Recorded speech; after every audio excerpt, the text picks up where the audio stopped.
Perang Presiden Rusia Vladimir Putin dan sejumlah negara untuk menghabisi dolar AS sepertinya segera dimulai. Hal ini setidaknya terlihat dari terselenggaranya konferensi tingkat tinggi atau KTT BRI CELS 2024 yang kini dilakukan di kota Kazan, Rusia. Dimulai Selasa kemarin, beberapa sekutu utama Rusia dilaporkan telah berkumpul. Pertemuan ini diharapkan Kremlin akan menunjukkan ke Barat bahwa upayanya selama ini mengisolasi Rusia karena perangnya di Ukraina telah gagal. Setidaknya 20 pemimpin dunia telah hadir di KTT itu, mulai dari negara anggota seperti Presiden China Xi Jinping, Perdana Menteri PM India Narendra Modi, Presiden Afrika Selatan Cyril Ramaphosa.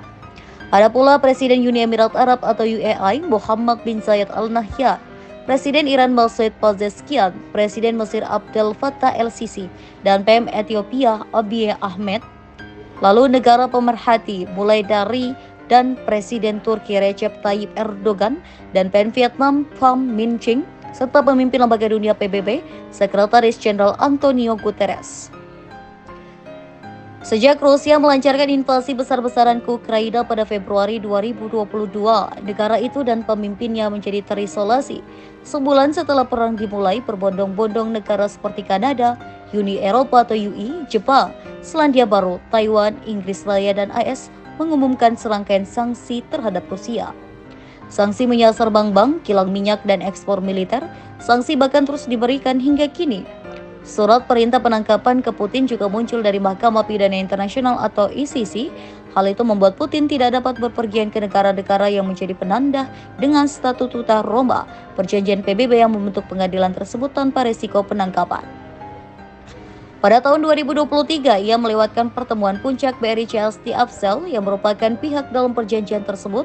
Muncul tekanan pada Pretoria untuk menahan pemimpin Rusia itu jika ia hadir.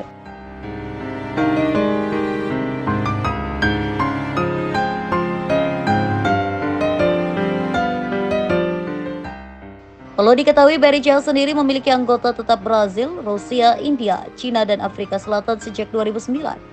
Di 2023 anggotanya bertambah dengan masuknya Mesir, Ethiopia, Iran, Arab Saudi, dan UAE.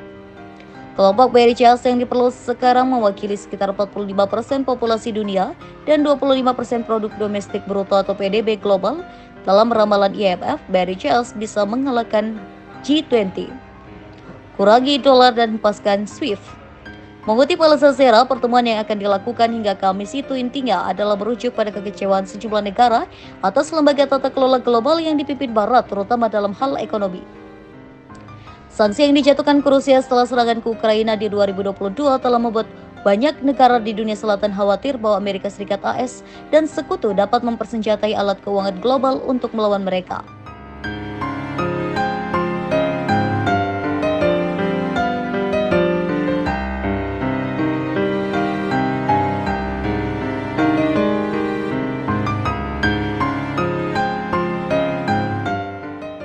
Untuk tujuan tersebut, mitra BRI CELS ingin mengurangi ketergantungan mereka pada dolar Amerika Serikat dan sistem SWIFT, jaringan pengiriman pesan internasional untuk transaksi keuangan yang tidak lagi digunakan oleh bank-bank Rusia pada tahun 2022. Sejak 2023, sebenarnya muncul usulan mata uang BRI CELS untuk perdagangan. Meski begitu, kini trennya mengarah ke penggunaan mata uang nasional masing-masing negara untuk perdagangan bilateral guna melindungi mereka dari fluktuasi mata uang dan mengurangi ketergantungan mereka pada dolar.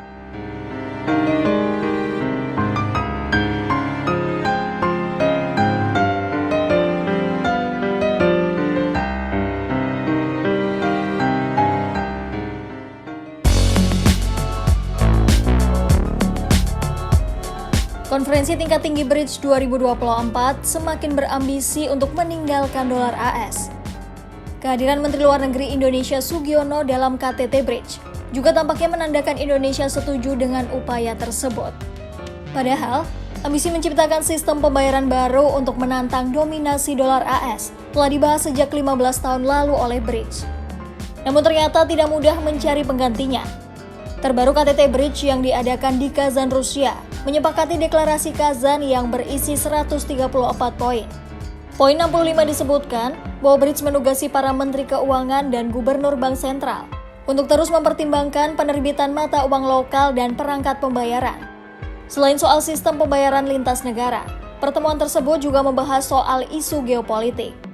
Presiden Rusia Vladimir Putin menyebut Washington menggunakan dolar AS sebagai senjata. Putin menegaskan, bukan mereka yang menolak menggunakan dolar AS, namun mereka yang tidak mengizinkan sebagian negara untuk memakai dolar AS. Banyak kalangan dan badan usaha Rusia, serta berbagai negara lain telah dilarang mengakses sistem clearing dolar AS. Larangan itu membuat orang dan badan usaha Rusia serta berbagai negara tidak bisa bertransaksi dalam dolar AS. Amerika Serikat dan sekutunya juga melarang Rusia dan sejumlah negara mengakses SWIFT.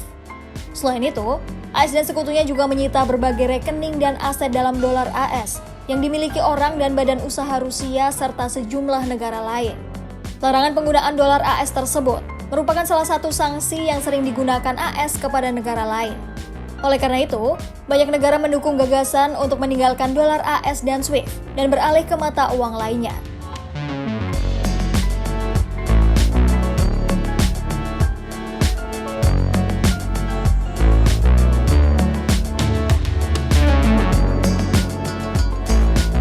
Selain membahas soal pembayaran baru, Putin juga mengusulkan pembuatan pelantar investasi bridge yang baru. Pelantar tersebut diharapkan bisa menjadi alat yang ampuh guna mendukung ekonomi negara-negara yang tergabung dalam bridge. Selain itu, bridge juga menyediakan sumber daya keuangan bagi negara-negara di belahan bumi selatan dan timur. Dalam pidatonya, Putin juga menyerukan hal yang sama, yang bertujuan untuk memfasilitasi investasi bersama antara negara-negara bridge dan kelompok negara berkembang.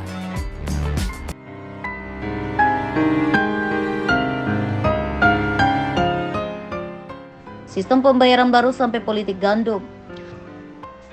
Melansir The Economist, Rusia memang tengah berusaha meyakinkan negara-negara Barichels untuk membangun platform alternatif guna pembayaran internasional yang kebal terhadap sanksi Barat. Dalam pernyataan bulan lalu, Menteri Luar Negeri Rusia Sergei Lavrov menekankan pentingnya platform pembayaran baru karena semua orang memahami bahwa siapapun dapat menghadapi sanksi dari kami atau sanksi Barat. Secara rinci, sistem yang disebut Rusia Jembatan Barichels ini akan dibangun dalam waktu 1 tahun. Ini akan memungkinkan negara-negara untuk melakukan penyelesaian lintas batas menggunakan platform digital yang dijalankan oleh bank sentral mereka. Sistem ini mungkin meminjam konsep dari proyek lain yang disebut M-Bridge yang dijalankan Bank for International Settlement atau BIS, lembaga keuangan internasional yang dimiliki oleh bank-bank sentral dunia untuk kerjasama moneter dan keuangan internasional, serta berfungsi sebagai bank bagi bank sentral. Rencana Barichels dapat memberikan transaksi yang lebih mudah dan lebih cepat dengan sasaran negara berkembang. Mengutip Reuters, konsep sistem pembayaran baru ini sebenarnya terlihat dalam sebuah dokumen yang disiapkan oleh Kementerian Keuangan dan Bank Sentral Rusia atau Central Bank of the Russian Federation yang dibagikan kepada wartawan menjelang KTT Barichels. Inti usulan Rusia adalah proposal untuk sistem pembayaran baru berdasarkan jaringan bank komersial yang saling terhubung melalui bank sentral Barichels. Sistem ini akan menggunakan teknologi blockchain untuk menyimpan dan mentransfer token digital yang didukung oleh mata uang nasional. Hal ini pada gilirannya akan memungkinkan mata uang tersebut dipertukarkan dengan mudah dan aman melewati kebutuhan akan transaksi dolar.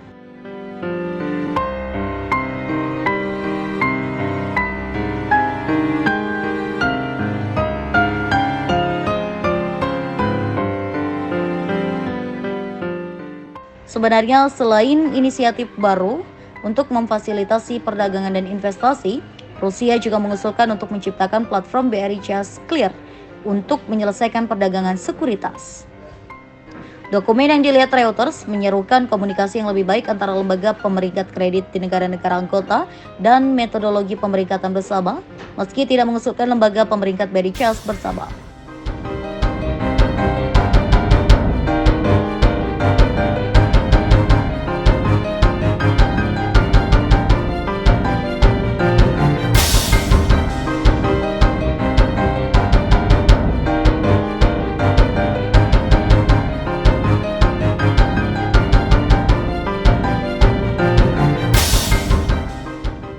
Rusia juga mendesak pembentukan bursa perdagangan gandum Barichels yang didukung oleh lembaga penetapan harga. Hal ini untuk menciptakan alternatif bagi bursa barat tempat harga internasional untuk komoditas pertanian ditetapkan. Republik Indonesia bakal bergabung. Kedepan, Barichels diyakini bakal ekspansi membujuk negara-negara berkembang bergabung, tak terkecuali Republik Indonesia dan negara tetangga. Di 11 Juni lalu, ketertarikan bergabung diungkap Thailand. Setelahnya, keinginan bergabung juga disebutkan Malaysia beberapa hari kemudian setelah pertemuan antara masing-masing PM digelar. Yang paling mengejutkan adalah Turki. Sekutu A di NATO itu juga secara resmi meminta untuk bergabung dengan BRICS pada bulan September lalu.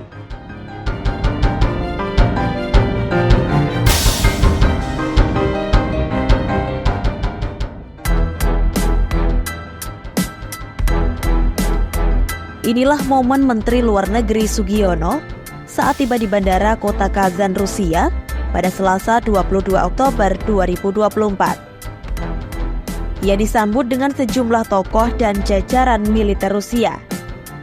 Bahkan dalam penyambutan itu, ia sempat mencicipi sejumlah hidangan khas Kazan sebelum melanjutkan perjalanan. Ini adalah tugas perdana Sugiono usai dilantik Presiden Prabowo Subianto sebagai Menteri Luar Negeri. Lawatan pertama Menlu ini adalah untuk menghadiri konferensi tingkat tinggi BRICS Plus 2024 di Kazan, Rusia.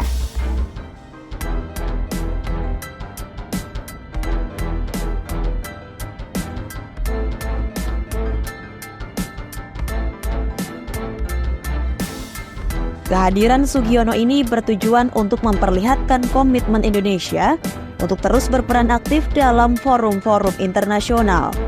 Kunjungannya itu sekaligus untuk memperkuat hubungan dengan seluruh negara, termasuk anggota BRICS.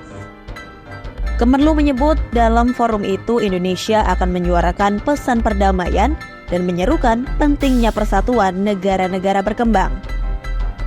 Selain itu, Indonesia juga akan menyerukan pentingnya negara-negara meningkatkan solidaritas untuk menciptakan tatanan dunia yang lebih inklusif, adil, dan setara.